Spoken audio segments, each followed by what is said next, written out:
알레한드라 건축학과 학생이 유니베르시타트 폴리테크니카 지하철역에 들어갔다가 문자 그대로 4분 만에 사라졌다. 감시 카메라는 그녀가 역에 들어오는 장면을 녹화했지만 그녀가 나가는 기록은 존재하지 않는다.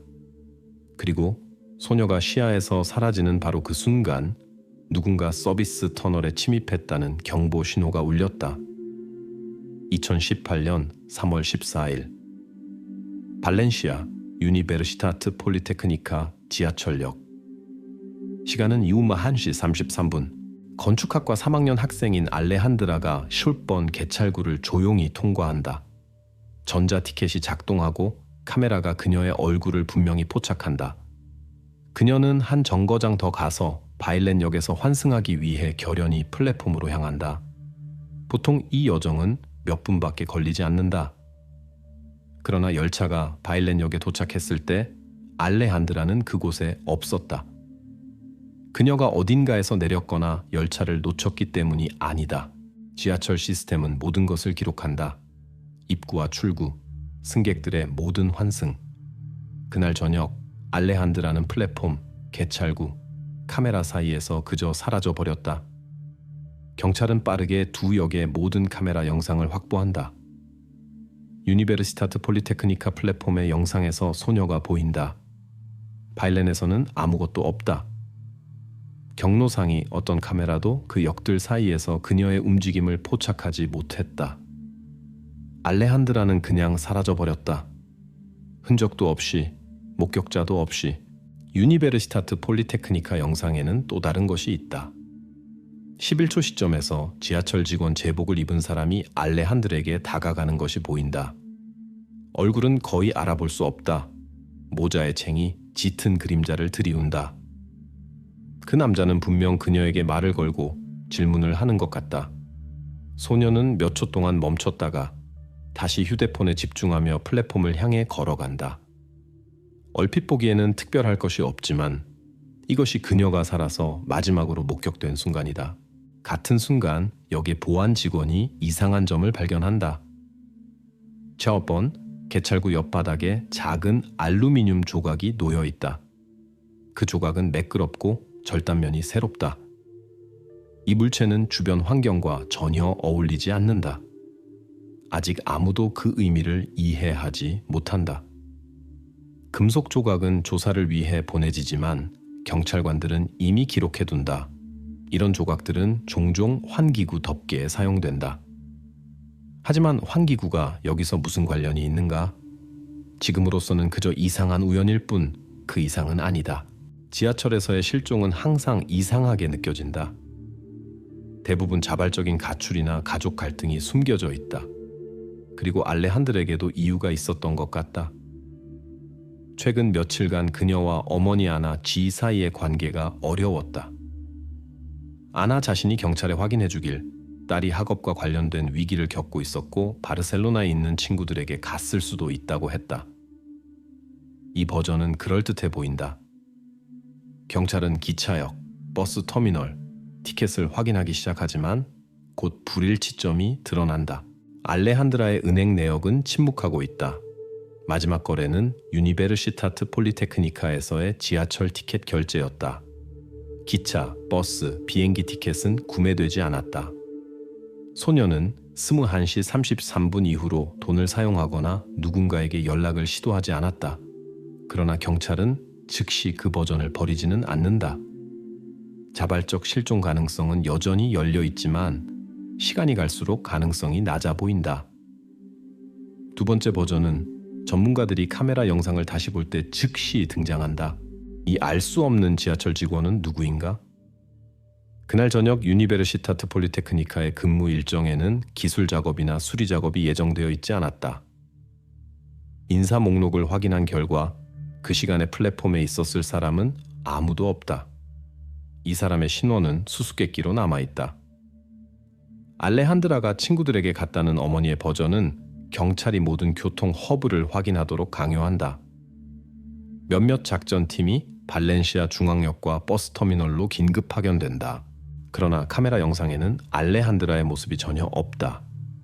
가능한 모든 티켓 종류, 승객 목록, 개찰구 데이터, 계산대 정보가 확인된다. 아무것도 없다. 단서가 전혀 없다. 어머니가 제공한 버전은 이제 거의 확인되지 않는다. 경찰은 이 버전이 의심스럽고 폐기 직전이라고 기록하지만 공식적으로는 아직 보류 중으로 표시되어 있다.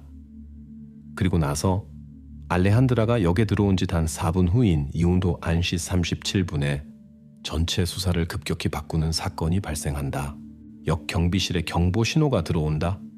유니베르시타트 폴리테크니카에서 바일렌역 방향으로 이어지는 터널로 가는 서비스 문이 열렸다. 이런 문들은 특별한 이유나 수리 없이는 거의 열리지 않는다. 당시 플랫폼에는 공식적으로 어떤 직원도 없었다. 보안 서비스는 가장 가까운 카메라의 영상을 확인한다. 그러나 경보 신호가 통제실에 들어오는 순간 이 구역의 카메라들은 어떤 이유에서인지 안정적인 화면을 제공하지 못한다. 비디오 녹화가 몇 초 동안 중단되고 이는 알레한드라와 모자를 쓴 신비로운 직원 모두를 시야에서 놓치기에 충분한 시간이다. 이 순간부터 수사는 새로운 단계로 접어든다. 이제 분명한 것은 학생이 스스로 사라진 것이 아니라는 점이다. 그녀는 카메라가 작동하지 않는 곳으로 옮겨졌다. 지하의 터널로. 용의자 1호 마누엘 T. 기술자 전기공 41세. 알레한드라가 사라졌을 때 공식적으로 근무 중이었다. 그의 현재 상태는 의심스럽지만 열려있다. 경찰은 아직 그의 죄에 대한 직접적인 증거가 없고 질문만 있을 뿐이다. 경찰은 3월 14일 근무표와 일정을 철저히 조사한다. 마누엘 T의 이름이 즉시 나타난다. 그는 실제로 알레한드라가 사라진 저녁에 유니베르시타트 폴리테크니카의 근무 일지에 기록되어 있다. 그의 서명이 있고 동료 중 누구도 이를 부인하지 않는다. 그러나 조사관들이 카메라 영상을 자세히 볼수록 그가 그날 저녁 시간을 어떻게 보냈는지에 대한 질문이 더 많이 생긴다. 카메라 영상에서 이슴 1시 20분경에 마누엘이 역의 다른 직원과 짧게 대화한다. 둘 다 침착해 보이지만 대화는 분명히 업무와 관련된 것이다. 기술자가 평소 점검 경로를 변경한다. 보통 순찰은 기술실을 통과하여 제어 콘솔에서 끝난다. 그날 저녁 그는 어떤 이유에서인지 다른 길로 가기로 결정한다. 플랫폼과 하부 기술층 모두를 포함하는 더 길고 불편한 경로로. 경찰관들은 즉시 이 특이점을 알아챈다. 사소하지만 의심을 불러일으킨다. 왜 하필 오늘? 왜 하필 이 시간에? 마누엘은 경찰 신문에서 오직 업무상 필요 때문에 경로를 변경했다고 말한다. 그가 직접 확인하고 싶었던 전력 공급 문제가 있었다고 주장한다. 그러나 그런 장애에 대한 기록은 어디에도 없다. 마누엘의 알리바이에서 가장 중요한 점은 배전반의 기록이다. 거기에는 기술자가 정확히 우마 1시 45분에 현장에 있었다고 기록되어 있다.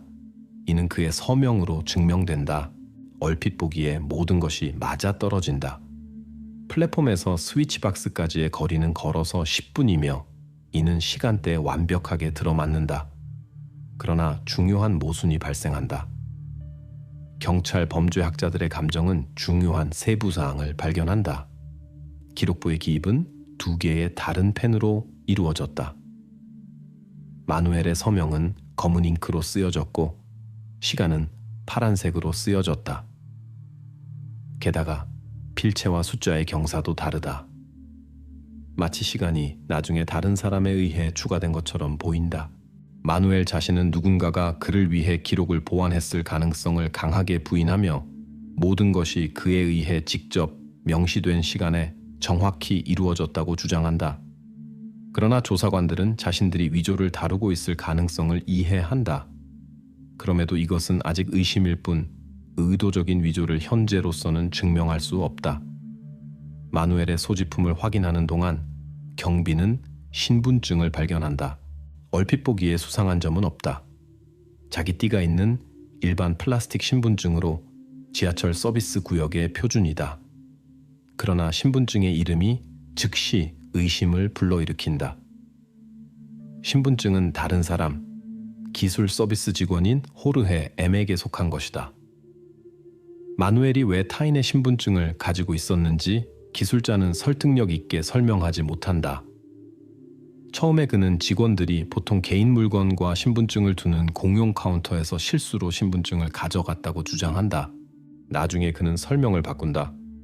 그는 바닥에서 신분증을 발견했고 소유자에게 돌려주려 했지만 잊어버렸다고 한다. 조사관들은 즉시 신분증 소유자인 호르헤 M에게 이 이야기를 확인하고 더 이상한 정보를 얻는다. 호르헤는 이미 이틀 전인 3월 12일에 위투미 환기 블록에서 수리 작업을 하는 동안 신분증을 잃어버렸다고 말한다. 그는 즉시 분실을 보고하지 않았는데 단지 신분증을 잃어버린 것으로 생각했고 곧 스스로 찾을 것이라 생각했기 때문이다. 그러나 이제 그의 신분증이 마누엘에게서 발견되자 호르헤는 이것이 우연일 가능성이 낮다고 확신한다. 경찰관들은 즉시 호르헤의 말에 주목한다. 환기 블록 V2. 이 이름은 이미 사건에서 언급되었다. 플랫폼에서 이상한 알루미늄 조각이 발견되었을 때였다. 이제 이 연관성은 점점 더 우연으로 보이지 않는다. 환기 블록 V2는 유니베르시타트 폴리테크니카 플랫폼에서 멀리 떨어져 있다. 지하 2001km 거리다. 터널을 통해 걸어서 그곳에 도달하려면 최소 30분이 필요하다. 보안 시스템 기록에 따르면 역과 V 파소 사이의 터널 구간에는 거의 감시 카메라가 없다.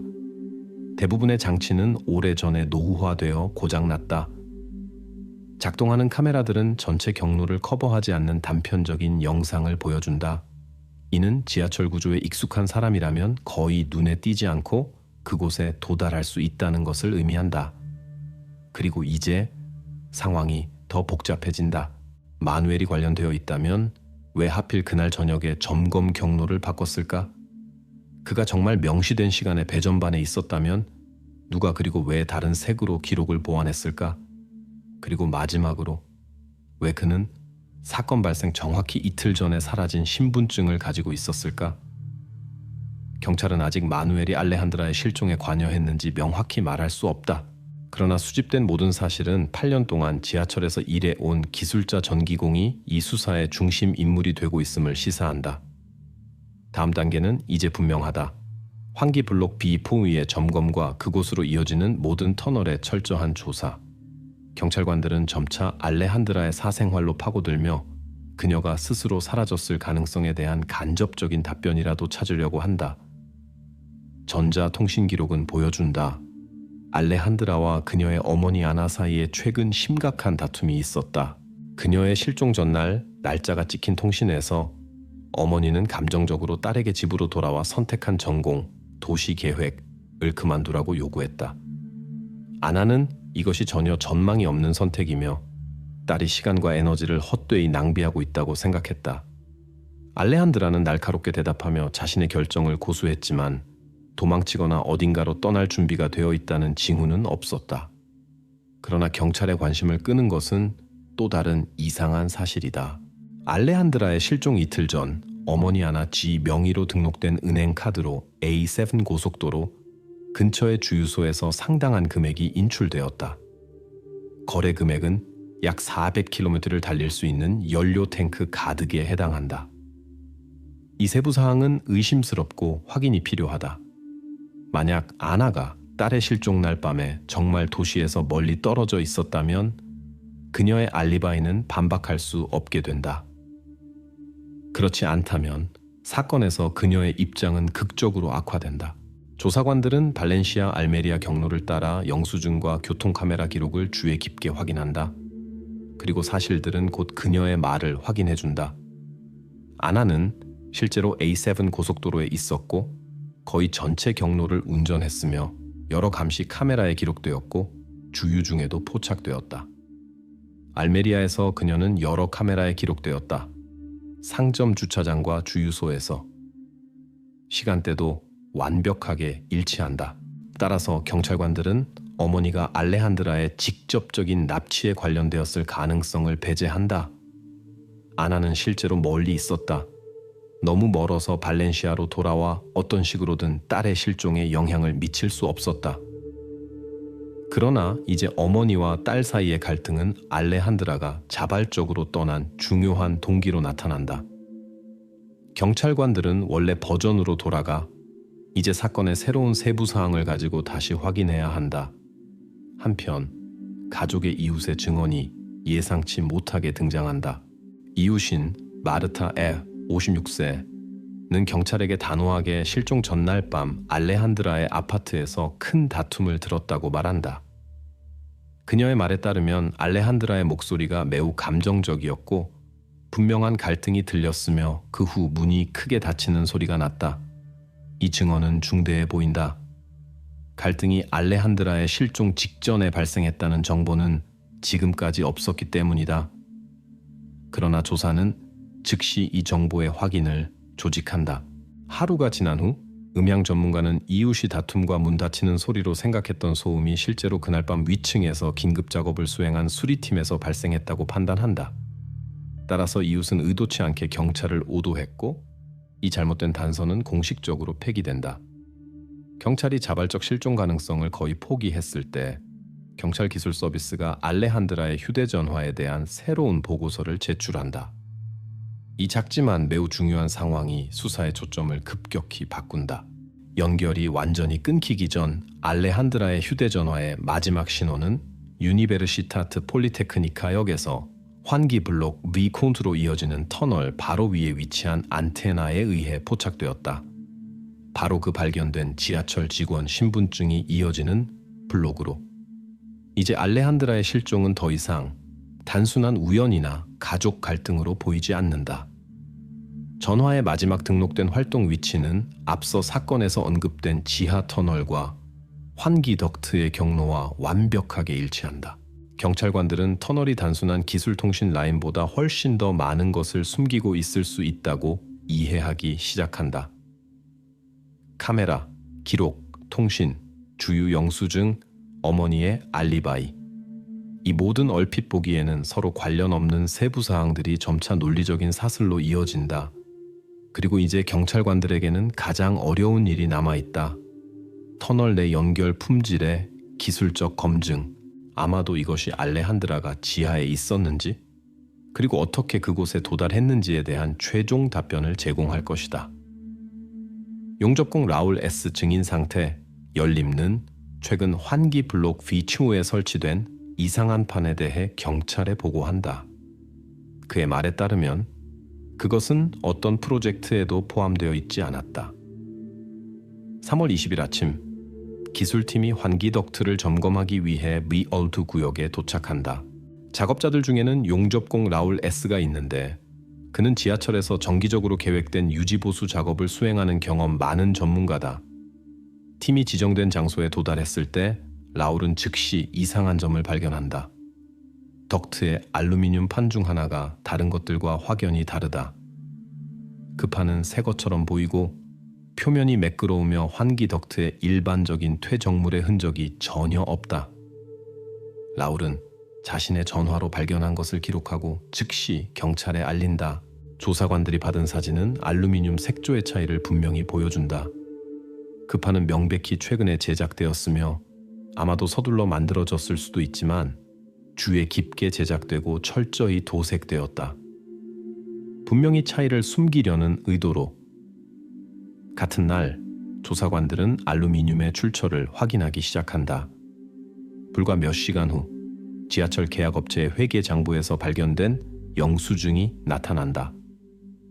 영수증은 일주일 전, 즉 알레한드라의 실종 7일 전에 날짜가 찍혀 있다. 이 문서에 따르면 계약업체는 라울이 발견한 판과 정확히 같은 유형과 크기의 알루미늄 시트를 구입했다. 그러나 가장 이상한 점은 영수증이 현금으로 지불되었고 지불자의 서명이 현재 알려진 지하철 직원 중 누구와도 일치하지 않는다는 것이다. 이 알 수 없는 이름이 수사의 새로운 초점이 된다. 경찰은 환기 시스템의 프로젝트 문서를 잘 아는 지하철 엔지니어를 불러온다. 주의 깊은 검토 후 엔지니어는 확인한다. 그 판은 공식 도면에 기록되어 있지 않다. 이것은 최근에 누군가에 의해 그리고 분명히 비정규적으로 만들어진 수제 구조물이다.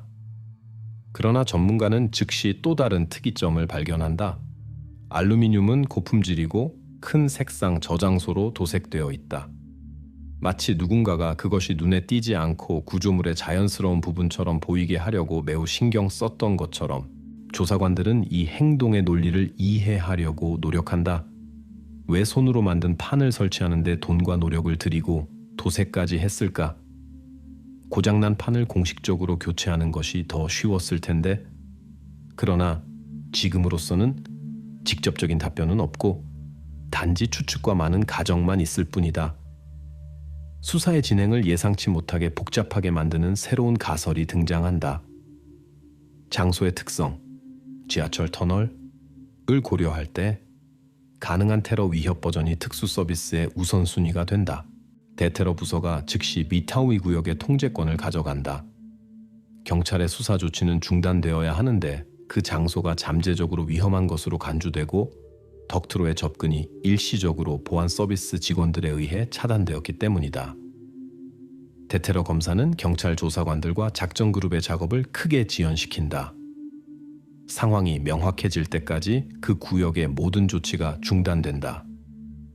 대테러 조사관들은 폭발물과 숨겨진 장치를 찾기 시작한다.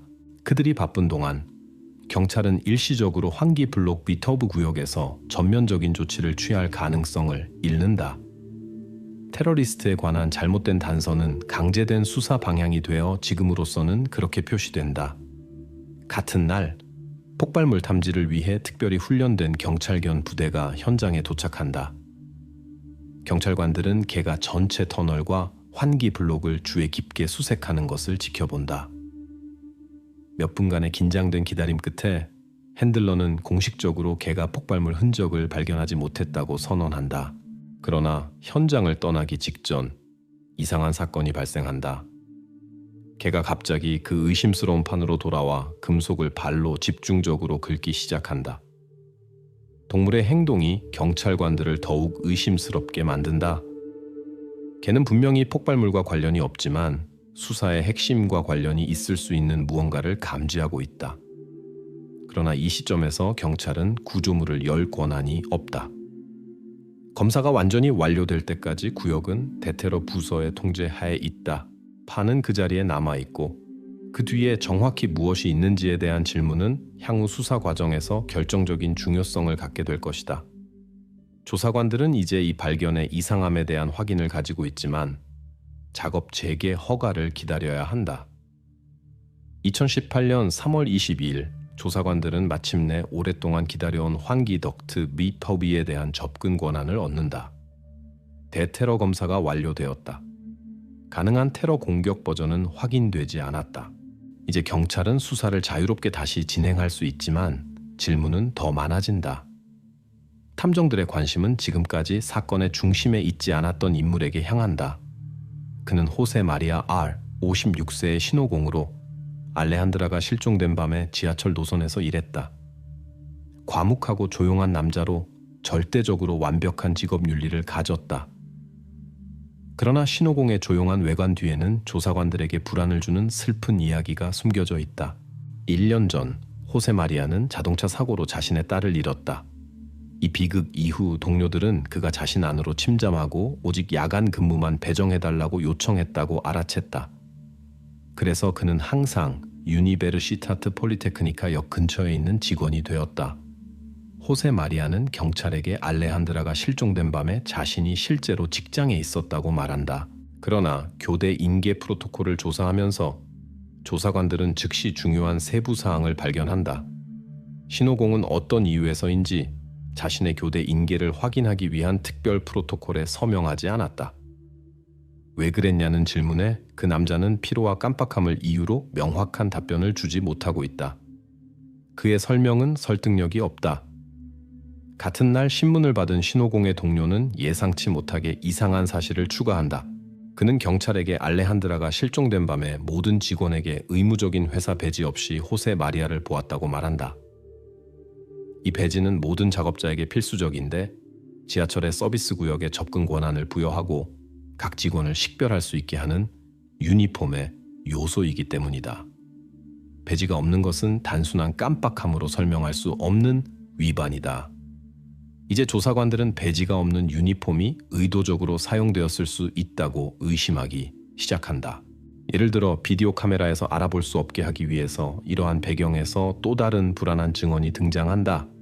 경찰은 20년 이상 그의 옆에 살고 있는 호세 마리아의 이웃인 노인으로부터 방문을 받는다.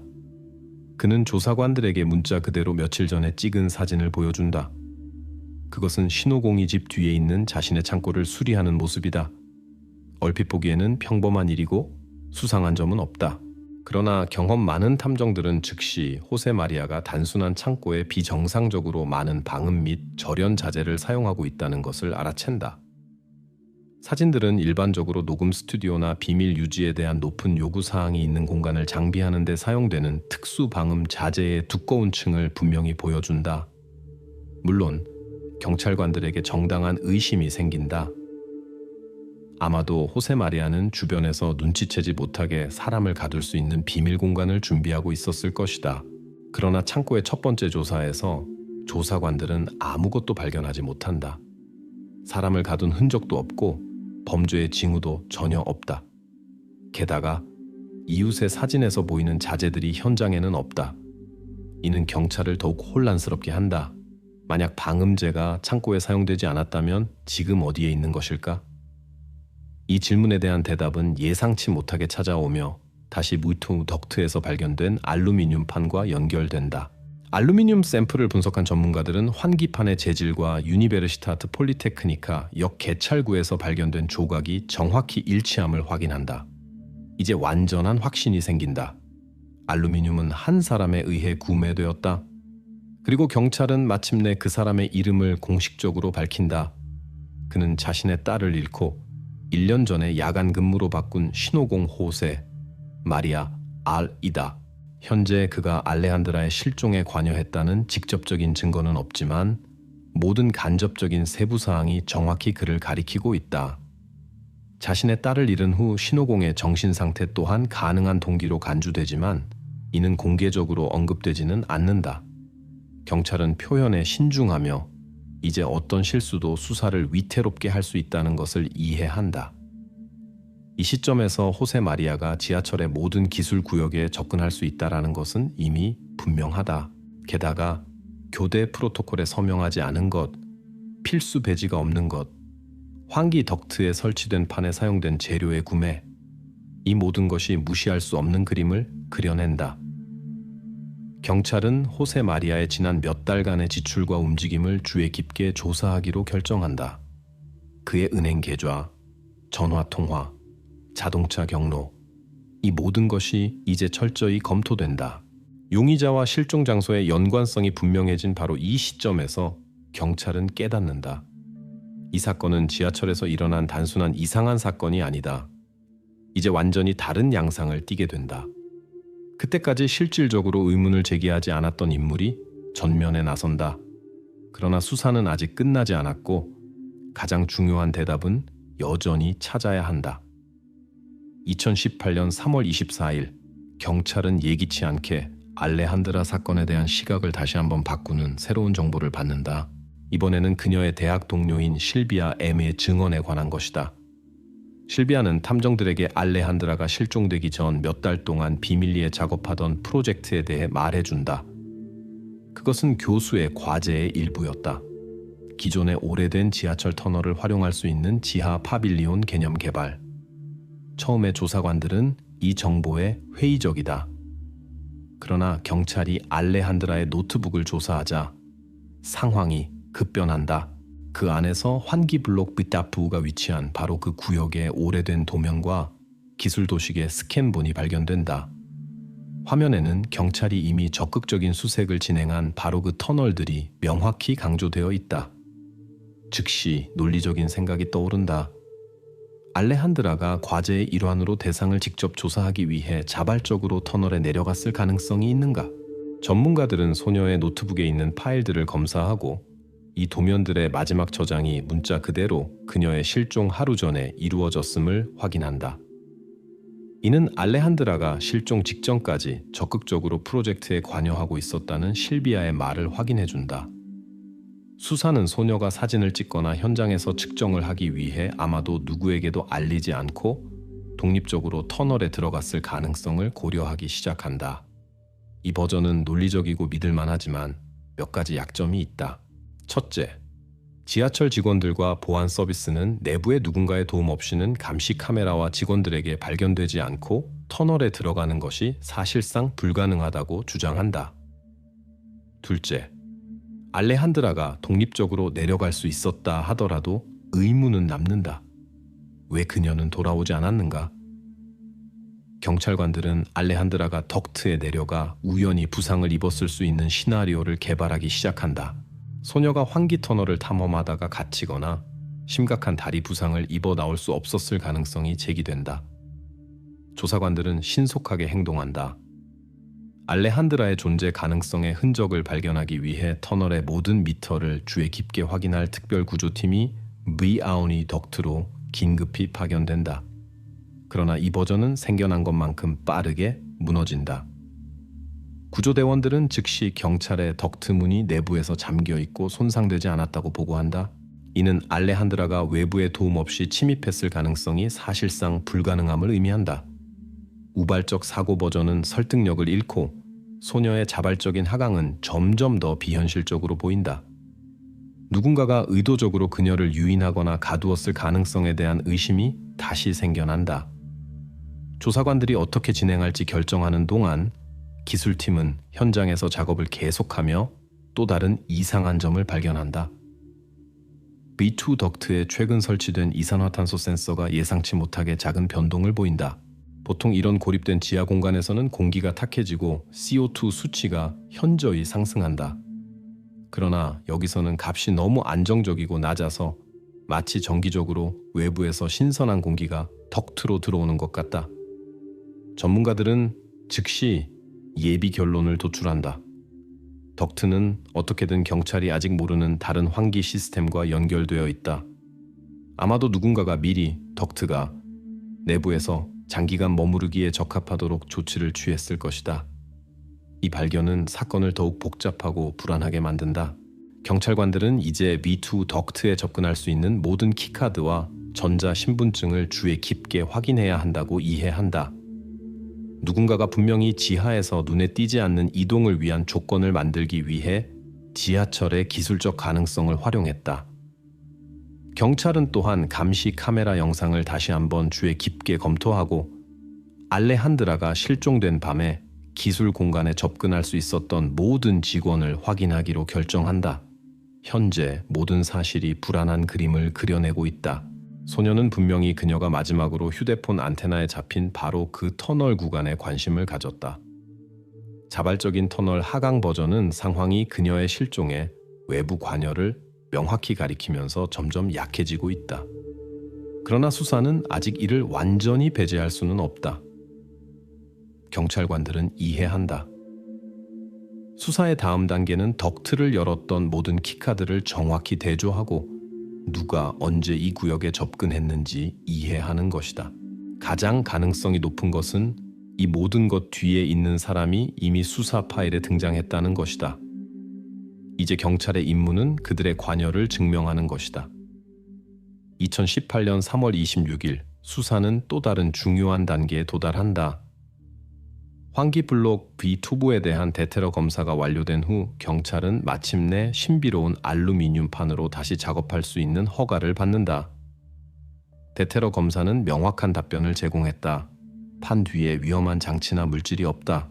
이는 테러 공격 가능성이 공식적으로 배제되었으며 조사관들이 다시 알레한드라 수색에 집중할 수 있음을 의미한다. 같은 날 아침, 음향 전문가 마르코 엘라이 현장에 도착하여 환기 덕트를 신중히 검사하고 왜 경찰견 부대가 그곳에서 개의 비정상적인 행동을 발견했는지 이해하려 한다. 마르코는 특수 장비로 판을 조심스럽게 두드려보고 즉시 이상을 발견한다. 알루미늄 표면 뒤에 분명히 공간이 있다. 예비 계산에 따르면 숨겨진 공간의 부피는 약 3입방미터이다. 환기 덕트에서 이런 자유 공간은 비정상적이며 심지어 의심스럽다. 엔지니어들은 즉시 논쟁을 시작한다. 이 공간이 프로젝트에 포함되어 있었는지 아니면 나중에 누군가에 의해 공식 허가 없이 만들어졌는지에 대해. 이 시기에 경찰 범죄 과학자들은 또 다른 중요한 발견을 한다. 알루미늄 판 표면을 주에 깊게 검사하면서 전문가들은 미세한 긁힘을 발견한다. 그 흔적은 사소해 보이지만 확대하면 즉시 분명해진다. 그것은 금속 물체의 흔적, 더 정확히는 특정 브랜드의 수갑 자국이다. 이런 수갑은 경찰에게 널리 알려져 있으며 일반적으로 사람들의 움직임을 제한하는 데 사용된다. 이 단계에서 수사는 조심스러운 결론을 내린다. 덕트 내부에 누군가가 자유를 얻거나 최소한 주의를 끌려고 시도했다. 경찰은 즉시 용의자 호세 마리아 R과 관련된 방음자재의 최근 구매에 관한 모든 정보를 요청한다.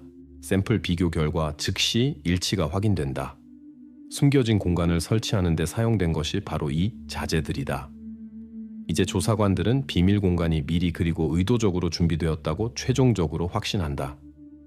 알레한드라가 덕트에 자발적으로 내려갔다는 버전은 모든 전자 키카드를 확인한 후 공식적으로 폐기된다. 데이터는 확인한다. VU2 덕트에 대한 접근은 지하철의 특정 직원들에게만 엄격히 허용된다. 당연히 알레한드라는 이 목록에 없으며 그녀 자신은 외부의 도움 없이 들어갈 수 없었다. 이제 경찰은 소녀의 실종이 우연이나 그녀의 개인적인 결정이 아니었다는 것을 최종적으로 이해한다. 그것은 지하철의 내부 구조, 기술 공간을 정확히 알고 있으며 그곳에 지속적인 접근 권한을 가진 누군가에 의해 신중하게 계획된 작전이었다. 조사관들은 직접적인 증거가 여전히 부족함에도 불구하고 알레한드라의 실종에 관여한 것이 거의 분명해 보이는 호세 마리아 아우르의 인물에 점점 더 집중한다. 같은 날 밤 오전 3시 14분 경찰팀이 아직 환기블록 부이터피 근처에 있을 때 모두를 즉시 얼어붙게 만드는 사건이 발생한다. 음향 전문가 마르코가 설치한 민감한 장비가 거의 감지할 수 없는 금속 소리를 포착한다. 그것은 바로 그 알루미늄판 뒤에서 나오는 조용하지만 분명한 두드림이다. 소리는 여러 번 반복되며 명확히 숨겨진 공간에서 나온다. 경찰관들과 범죄 과학자들은 이 신호의 의미를 정확히 이해한다. 안에, 판 뒤에 누군가가 있다. 모두가 즉시 판을 열 준비를 하지만 조사관들은 중단을 요청한다. 구조팀이 완전히 준비되고 모든 관련자의 완전한 안전이 보장되지 않는 한 판을 열어서는 안 된다. 어떤 실수도 돌이킬 수 없는 결과를 초래할 수 있다. 상황은 믿을 수 없을 정도로 긴박해진다. 이제 분명해졌기 때문이다. 덕트는 단지 비밀 공간을 숨기고 있는 것이 아니다. 내부에는 긴급히 도움이 필요한 사람이 있다. 이제 경찰의 모든 노력은 구조작전 준비에 집중되어 있다. 모든 단계가 최대한 신중하게 고려된다. 판이 얼마나 빠르고 정확하게 열리느냐에 따라 한 사람의 생명이 달려 있다. 조사관들은 빠르게 행동해야 하지만 실수를 해서는 안 된다는 것을 이해한다. 판은 아직 열리지 않았고 긴장감은 매 분마다 고조된다. 이전의 모든 버전이 최종적으로 무너진다. 테러리스트도 자발적인 하강도 우연도 아니다. 이것은 미리 준비된 장소와 신중한 조직을 갖춘 범죄다. 이제 이해해야 할 것이 하나 남았다.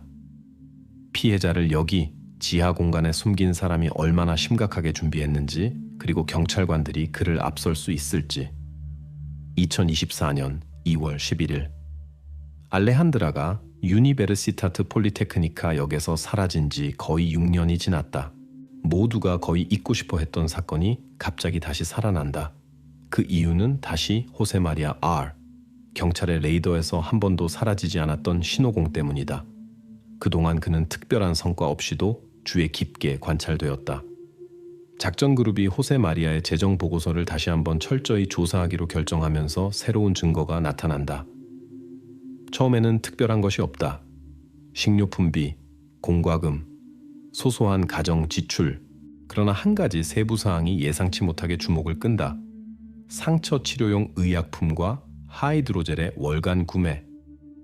구매량은 적고 규칙적이며 일상적인 지출 속에서 거의 눈에 띄지 않는다. 그러나 자세히 살펴보면 즉시 의심이 생긴다. 그가 수년간 정기적으로 이 모든 것을 누구를 위해 구매했을까? 경찰은 일반에게는 공개되지 않고 기술 보관소에 보관된 지하철 감시 카메라의 보관 기록을 확인하기로 결정한다. 그리고 즉시 분명해진다. 호세 마리아는 정기적으로 환기덕트 미어품으로 이어지는 터널을 방문했다. 그는 거의 매달 그곳에 나타났으며 항상 밤에, 항상 최소한의 직원 활동 시간에. 조사관들이 호세 마리아를 신문하기 위해 소환했을 때 신호공은 침착함을 유지한다. 터널의 정기적인 야간 방문에 대한 질문에 그는 주저없이 대답한다. 기술 센서를 확인했다고 주장한다. 그의 경험을 가진 지하철 직원에게는 일견 논리적인 설명이다. 그러나 지하철 기술관리부는 완전히 다른 데이터를 가지고 있다. 이 터널 구간의 센서는 시스템 현대화로 인해 이미 2016년에 공식적으로 비활성화되었다. 즉, 알레한드라가 사라지기 2년 전이다. 호세 마리아는 그곳에 오래전부터 없었던 것을 확인할 수 없었다. 이 사실에 직면하자 호세 마리아는 급격히 그의 설명을 바꾼다. 이제 그는 실제로 노숙자들이 밤에 터널을 통해 그들을 안내하여 따뜻한 곳에 숨을 수 있도록 도왔다고 주장한다. 얼핏 보기에도 고귀해 보이는 설명이다. 그러나 경찰은 이 주장을 다시 신속하게 확인한다. 도시의 거리에 설치된 덕트와 지하철 출구 근처의 감시 카메라는 터널에서 밖으로 나온 사람을 단 한 건도 기록하지 않았다. 신호공의 거짓말이 명백해지지만 경찰은 이 단계에서 그를 체포하기를 주저한다. 너무 많은 것이 아직 불분명하기 때문이다. 조사관들은 그곳에 중요한 증거가 있을 가능성을 고려하여 그의 아파트 수색 영장을 받는다. 수색은 빠르고 철저하게 진행된다. 다양한 일상적인 가정용품 중에서 경찰은 사건에 대한 전체 인식을 즉시 바꾸는 무언가를 발견한다. 호세 마리아의 옷장에서 그들은 지하철 직원용 작업복을 만들기 위한 재단 패턴을 발견한다. 패턴에는 회사 라벨과 표시가 완전히 누락되어 있어 그것들의 비공식적인 출처를 명확히 가리킨다. 이제 경찰은 2018년 알레한드라가 실종된 밤 카메라에 포착된 배지 없는 유니폼이 어디에서 왔는지 이해한다. 이 순간부터 그림이 명확해진다. 호세 마리아가 그냥 밤에 터널에 온 것이 아니다. 그는 분명히 환기덕트 B2에 숨겨진 공간을 방문했다. 약품, 하이드로젤, 정기적인 야간 방문, 모든 것이 그가 그곳에 살아있는 사람을 가두고 있었을 가능성을 가리킨다.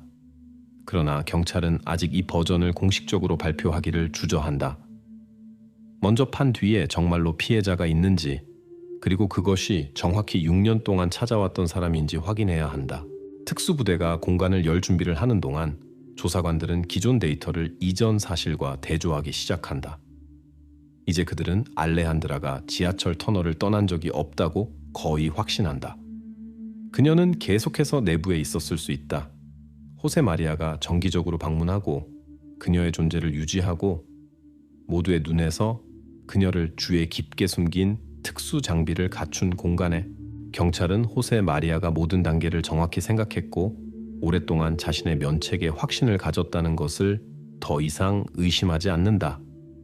그러나 이제 모든 것이 바뀐다. 경찰이 이미 완전히 준비된 다음 단계는 환기판 뒤에 비밀 공간을 여는 것이다.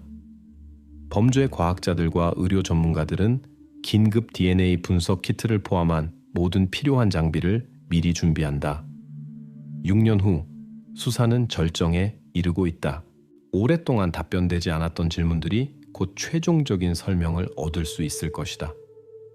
호세 마리아 R, 평생 지하철에서 일해온 흠잡을 데 없는 평판을 가진 남자가 최근 몇 년간 가장 수수께끼 같은 범죄 중 하나의 중심 인물이 되었다. 그의 동기는 아직 밝혀지지 않았으며 검찰에 의해 신중하게 비밀로 유지되고 있지만 경찰은 확신한다. 가까운 미래에 모든 해를 기다릴 가치가 있었던 답변이 나올 것이다. 2024년 2월 12일 오전 8시 12분 GEO 특수부대가 환기블록 BMP의 알루미늄판을 조심스럽고 신속하게 연다. 6년과 알레한드라를 찾기 위한 수많은 실패한 시도 끝에 이것은 수사가 그토록 오랫동안 향해왔던 최종 순간이다. 판 뒤에는 실제로 작은 주에 깊게 설치된 공간이 있다. 안에는 지친 상태이지만 여전히 살아있는 알레한드라가 있다. 그녀는 산업용 케이블로 금속 프레임에 묶여 있다. 의료진이 즉시 필요한 도움을 제공하고 그녀를 터널에서 긴급히 대피시킨다. 은신처의 모든 장비는 범죄 과학자들에 의해 주의 깊게 조사된다. 알레한드라를 묶는 데 사용된 케이블은 공장 배치 번호로 신속하게 식별된다. 그것은 호세 마리아가 소녀의 실종 일주일 전에 한 구매 데이터와 완전히 일치한다. 은신처 내부에서는 호세 마리아의 은행 명세서에 이전에 기록된 약품의 정기적인 사용 흔적이 발견된다. 수사는 즉시 상처 치료에 사용된 하이드로젤 또한 용의자가 정기적으로 구매한 배치와 완전히 일치함을 확인한다. 호세 마리아의 직장 사물함에서 조사관들은 정확히 환기 블록 위 부지를 여는 접근 카드를 발견한다. 그 카드는 분명히 알레한드라가 유니베르시타트 폴리테크니카 플랫폼에서 사라진 그 밤에 카메라에 기록된 서비스 문과 연결되어 있다. 마지막 퍼즐 조각은 가짜 작업복 안쪽에서 채취한 DNA 샘플이다. 범죄 과학자들은 DNA가 정확히 호세 마리아의 것임을 확인하며 이는 알레한드라의 실종과 감금에 그의 직접적인 관여를 최종적으로 증명한다. 경찰은 공간을 연 직후 용의자를 체포하기로 결정한다. 임박한 체포를 감지한 호세 마리아는 도주를 시도한다. 작전 부대가 그의 직장에서 직접 그를 체포하려 할 때 그는 급격히 전력 케이블 중 하나를 끊어 소방 시스템을 작동시켜 터널을 물로 채우기를 바란다. 그러나 기술부서는 사전의 방해 가능성을 고려하여 이 시스템을 완전히 차단해 두었다. 호세 마리아의 시도는 실패하고 작전 부대는 추가적인 문제 없이 그를 체포한다. 수사 과정에서 호세 마리아가 이 범죄를 오랜 기간 동안 계획했다는 것이 분명해진다. 그는 의도적으로 V2 덕트에 은신처를 설치하고 정기적인 공기 공급과 갇힌 사람을 눈에 띄지 않게 방문할 수 있는 가능성을 보장했다. 배지 없는 가짜 유니폼은 카메라 영상에서 의심을 불러일으키지 않기 위해 특별히 제작되었다. 이웃들에게 많은 의심을 불러일으켰던 창고의 방음 자재는 실제로 그의 집이 아닌 이 비밀 공간에 사용되었다. 경찰은 또한 그의 자신의 딸이 사고로 사망한 후에 심각한 정신적 붕괴가 동기였다고 결정한다. 이러한 동기에 대한 세부 사항은 공식적으로 공개되지 않지만 수사는 이를 수사 종결을 위해 충분하다고 인정한다. 2025년 1월 26일 발렌시아 법원은 최종 판결을 선고한다. 호세 마리아 R은 30년의 징역형을 선고받는다. 사건은 공식적으로 종결된다. 그러나 판결 선고 후에도 대답을 찾지 못한 중요한 질문이 남아있다. 가짜 작업복의 제조업체는 공식적으로 발견되지 않았다. 경찰은 그 제작에 관여했을 가능성이 있는 재단사가 이미 용의자 체포 2년 전에 사망했다는 것을 알아낸다. 그의 작업장 기록은 유실되었고 범죄 준비의 전체 체인을 완전히 재구성하는 것은 불가능하다. 이 세부 사항은 공식적으로 미해결로 남는다. 이처럼 발렌시아에서 실종자와 관련된 가장 기이하고 장기적인 수사 중 하나가 거의 6년 만에 종결된다. 알레한드라는 살아있고 경험한 일로부터 점차 회복되고 있다. 이 사건은 지하철의 보안 접근 방식을 영원히 바꾸었고 비디오 감시 및 접근 제어 시스템의 겉보기 단순함을 재평가하도록 강요했다. 이 이야기에서 가장 중요한 것은 소녀가 살아남았고 정상적인 삶으로 돌아갈 수 있었다는 것이다. 범인 자신에 관해서는 그의 이야기와 행동의 이유는 부분적으로 비밀로 남아있다. 경찰과 법원은 죄인에게 그의 형벌을 내리기 위해 가능한 모든 것을 했지만 진실의 일부는 일반 대중에게 접근이 불가능했다. 이 사건의 최종 해결은 평범한 삶과 범죄 사이의 경계가 얼마나 취약한지, 그리고 겉보기에 가장 안전한 장소에서조차 경계를 절대 잃지 않는 것이 얼마나 중요한지를 보여주었다.